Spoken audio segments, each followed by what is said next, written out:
Et ça va de l'eau. Alors, il y a une Peugeot. L'arrêt de Sébastien Bourdet à son stand. L'arrêt.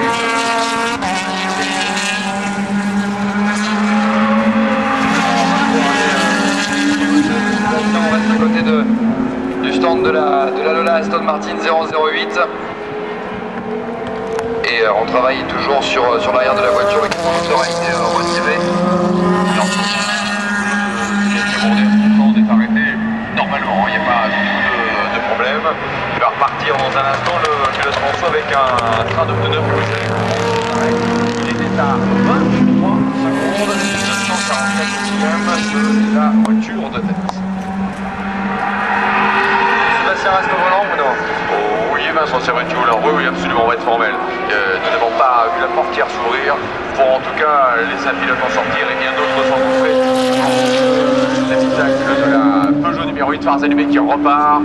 Retour en piste de Sébastien Bourdet.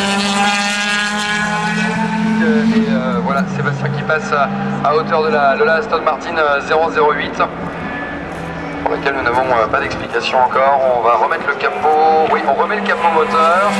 Le pilote a ouvert la portière de sa voiture, histoire de baisser en température. Alors on va rentrer la Lola Aston Martin 008 dans son stand. On va la rentrer dans son stand, la Lola Aston Martin 008.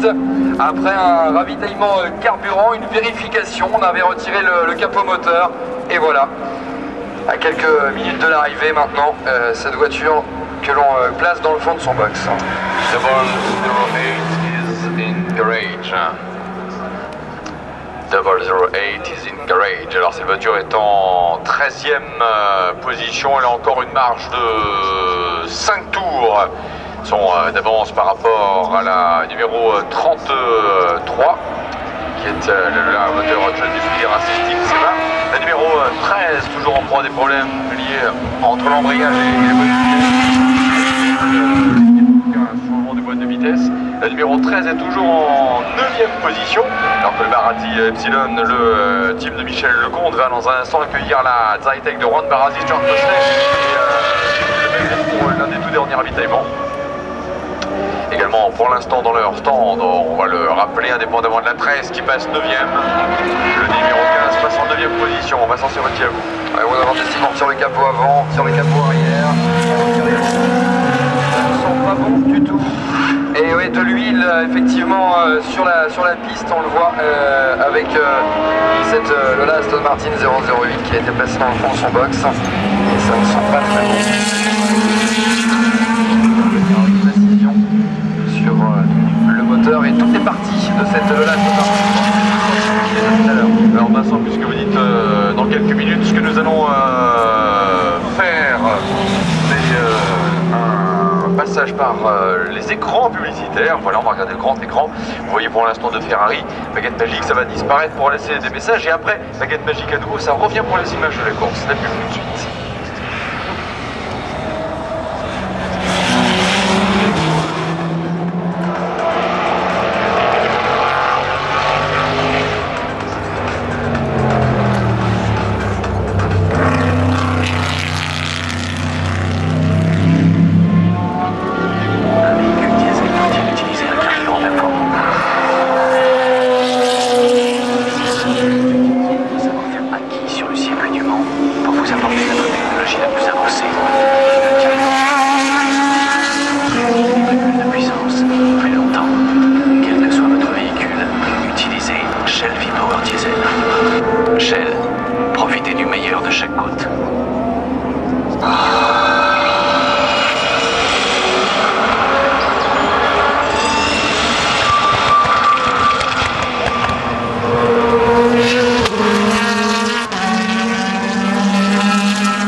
là dans cette première chicane.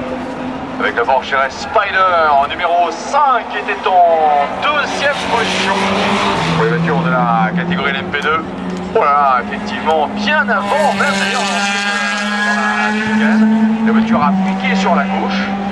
Et puis un premier choc sur le rail de sécurité a entraîné à 370 une bifole qui a été stoppée par les piles de pneus. Regardez bien nouveau sur les écrans géants. Donc, les pneus ont été heurtés de l'arrière. La roue avant gauche défaite. Safety car. Safety car. Le passage par les stands de l'Audi numéro 3. Alors allez-y Cyprien, en régie on va remettre la publicité normale, nous respectons bien sûr les partenaires dans un instant. Mais s'agissant en plus d'une voiture Made in Germany, même si engagée par un team Made in Japan.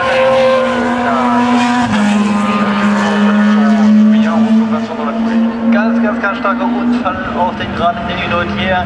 Der Porsche mit der Startnummer 5 auf zweiter Position in der zweiten Kategorie. Ganz brutal in den Reifen gefahren. Das Auto ist extrem beschädigt, sowohl hinten als auch vorne. Und Safety Car Phase haben wir jetzt. Und weiter mit der Werbung erstmal.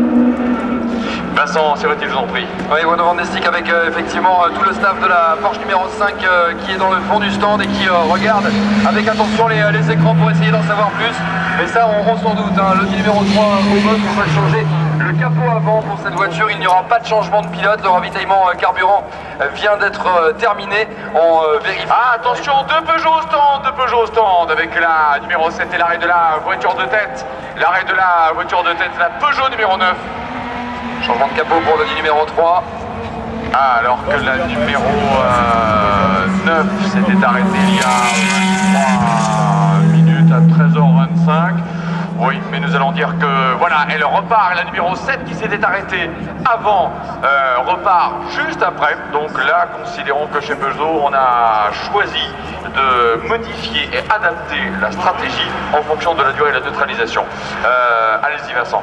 Retour en piste de la 9 et de la 7, on s'apprête à réceptionner la Pescarolo Mazda numéro 24. Bon nombre d'arrêts au stand avec l'intervention de la safety car. La Lola Mazda numéro 39 elle aussi, on attend la 64 et on attend la Corvette numéro 73 d'ici quelques minutes.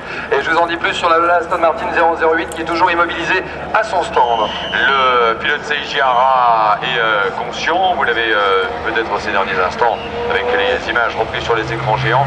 Il a marché puis est venu en fait se remettre de cette émotion, de cette chaleur et avec frayeur en s'adossant le long du rail de sécurité. C'est le contre-choc,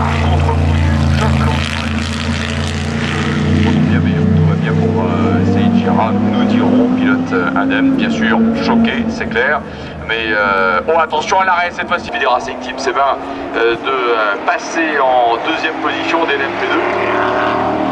Les différents véhicules d'intervention passaient et partir en direction en fait de la première chicane d'Ilonia pour de retour. C'est également que Seiji Hara qui est resté conscient de violence avec les allées de front, le rail bord gauche de la piste alors qu'il abordait la première chicane d'Inaudière, et qu'ensuite bien sûr cette voiture en perdition a été amortie par les piles de pneus, mais quoi qu'il en soit le pilote a forcément encaissé les jets avec la brutalité avec laquelle il a été arrêté dans cette série de tête à queue, a été évacué par véhicule du service médical, mais pour autant pas de blessure, simplement un pilote en état de choc, raison pour laquelle Vincent vous en trouvez, il y a au PC médical une salle qu'on appelle salle de déchocage. À vous. Oui, Bruno Van Destik avec la Porsche numéro 31, Emmanuel Collard au volant, mesdames et messieurs, encouragement. On la rentre. Non, on la fait repartir, on m'a fait peur là, vous m'avez fait peur. Non, on la fait repartir, voilà la Porsche numéro 31, on l'a laissé reposer quelques minutes en fait, pas d'intervention pendant quelques minutes. On laisse la voiture refroidir en température quelques instants pour mieux repartir. Emmanuel Collard, mesdames et messieurs, passera dans moins d'une heure la ligne d'arrivée sous vos applaudissements pour une voiture qui s'imposera visiblement sur la plus haute marche du podium de la catégorie LMP2. La Ferrari numéro 92 au stand, les 4 pneumatiques Dunlop sont sur la salle et dans un instant la voiture va pouvoir repartir. Attention, start your engine, le moteur. Et voilà, la GT2 repartie, la Ferrari numéro 92. Oui, retour en piste de la Ferrari numéro 92. 25e position. 007 dans un instant au stand. La 007 dans un instant au stand. David Walron qui va intervenir dans...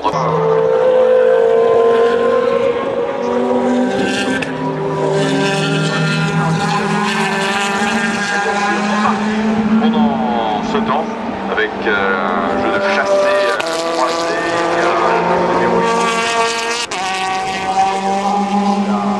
on retrouve à l'image.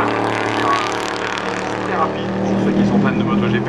Par le Grand Prix de Catalunya, Valentino Rossi est en tête devant Jorge Lorenzo et Casey Stoner est en 3e position. Randy Depugny est à la